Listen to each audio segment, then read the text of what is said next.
మన ప్రభు అయిన రక్షకుడైనటువంటి యేసుక్రీస్తుల వారి పేరిట మీ అందరికీ నా యొక్క నిండు వందనాలు తెలియజేస్తూ ఉంటున్నాను.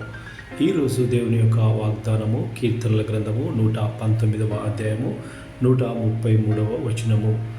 నీ వాక్యమును బట్టి నా అడుగులు స్థిరపరచుము, ఏ పాపమును నన్ను ఏలనీయకుము.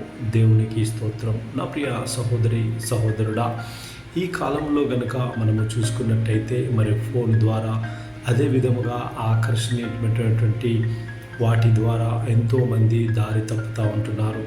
కానీ దేవుని వాక్యము సెలవిస్తూ ఉంటుంది, యెహోవా ధర్మశాస్త్రం నందు దివారాత్రులు ధ్యానించువాడు ధన్యుడు అని దేవుని వాక్యం సెలవిస్తూ ఉంటుంది.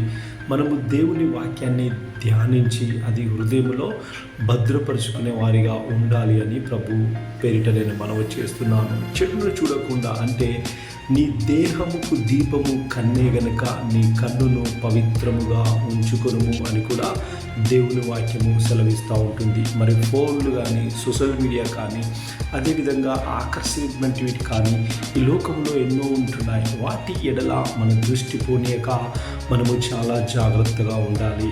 మనము వాక్యాన్ని మన హృదయంలో భద్రపరచుకోవాలి. ఆ వాక్యమును బట్టి మనము చాలా జాగ్రత్తగా నడుచుకోవాలి. నా ప్రియ సహోదరి సహోదరుడా, చాలామంది వాక్యాన్ని వినేవాళ్ళుగానే ఉంటున్నారు, కానీ దాన్ని ఆచరణలో పెట్టని వాళ్ళుగా ఉంటున్నారు. కాబట్టి మీరు ప్రతి ఒక్కరూ వాక్యాన్ని ధ్యానించాలి, అది హృదయంలో భద్రపరచుకోవాలి. వాక్యం ఏ విధంగా నీకు చెప్తా ఉందో, నీతో మాట్లాడుతూ ఉందో అదే విధంగా నువ్వు నీ జీవితాన్ని సాగనివ్వాలి. అప్పుడు దేవుడు నీ ఎడల గొప్ప క్రియలు కార్యాలు జరిగించనై ఉన్నాడు. ఆమేన్.